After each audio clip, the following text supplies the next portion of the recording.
అదే RTV app వార్తల్ని క్షణాల్లో చదివే అవకాశం ఉంటుంది. ఒక న్యూస్ పేపర్, ఒక టెలివిజన్ ఛానల్ మీ చేతుల్లో ఎప్పుడూ ఉంటాయి.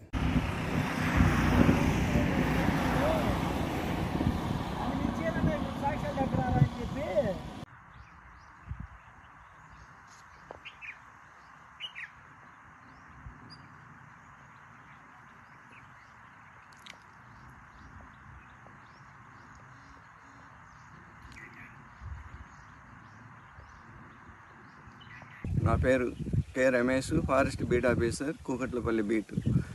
ఈరోజు మన కొలవలపూడి గ్రామం నుండి గ్రామస్తుల సమాచారం మేరకు ఇక్కడ జింక గత వారం రోజుల క్రితం కుక్కలు ఎంటాడి దాన్ని చంపినందువలన అది చనిపోయిందని మాకు సమాచారం అందించారు.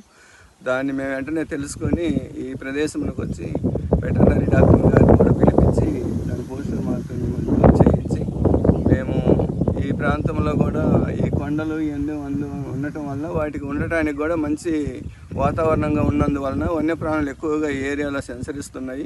కనుక ఈ కొండలన్నీ కూడా ఇట్టనే తవ్వుకొని ఇదైపోతుంటే పర్యావరణ పరిరక్షణ కూడా చాలా దెబ్బతినే ఉంది. భవిష్యత్తులో కూడా భావితరాలకు కూడా ఏమీ కనుమరుగయ్యేటట్టుగా ఉంది ఏరియా కూడా అంతా కూడా.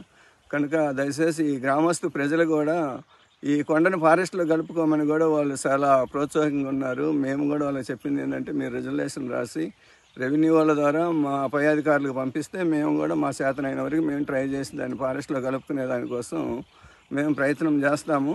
కానీ గ్రామస్తులందరూ కూడా చాలా దాన్ని ఫారెస్ట్లో కలపాలని బాగా ఇంట్రెస్ట్గా ఉన్నారు.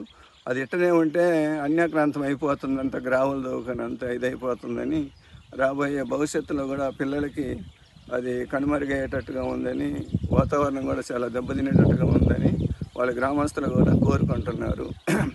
దాన్ని అవసరమైతే ఫారెస్ట్ మినిస్టర్ గారి దృష్టికైనా తీసుకెళ్ళమని చెప్పాము. మేము అక్కడి నుంచి వస్తే ఏదైనా కానీ మేము తీసుకోవడానికి ఎప్పుడు సిద్ధంగానే ఉన్నాం. ఫారెస్ట్లో కలుపుకునే దానికోసం అది గ్రామస్తులకి అందరికీ మేము తెలియపరిచాము.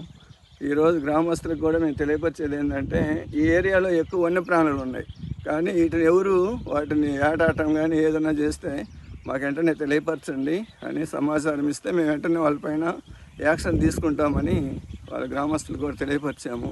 ఈ ఏరియాలో చాలా ఎక్కువ జింకలు ఉన్నాయి, వాటికి ఉండటానికి ఆవాసంగా బాగా ప్రశాంతంగా ఉంది, మేతకు కానీ అన్నిటికీ.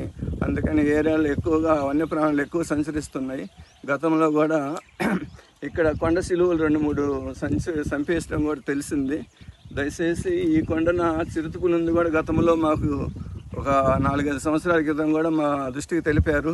దాని మీద కూడా మేము అక్కడ పరిశీలించాము, కానీ అప్పుడైతే ప్రస్తుతం ఏం కనిపించలేదు. కనుక ఇక్కడ ఏరియాలో వన్యప్రాణులు ఉండేదానికి కూడా మంచి తావరంగా ఉండదు. అటన్నిటికి కూడా ఈ చుట్టుపక్కల చూస్తుంటే వాతావరణం కూడా బాగుంది, ఫారెస్ట్ లాగే ఉంది. ఇదంతా కూడా ఎక్కువ తోటలు ఉన్నాయి, రైతులందరూ ఉన్నారు. కాబట్టి దీన్ని మేము రక్షించేదానికి కూడా మా వంతు మేము కృషి చేస్తాము. ఇక్కడి నుంచి కూడా దాన్ని గ్రావాలు తీయకుండా కూడా ఇలాంతవరకు మా ప్రయత్నం మేము చేస్తాము. ఈ ఉన్న విషయము తెలియపరుచుకుంటున్నాము. దయచేసి ఇక్కడున్న గ్రామస్తులు కానీ ఎవరైనా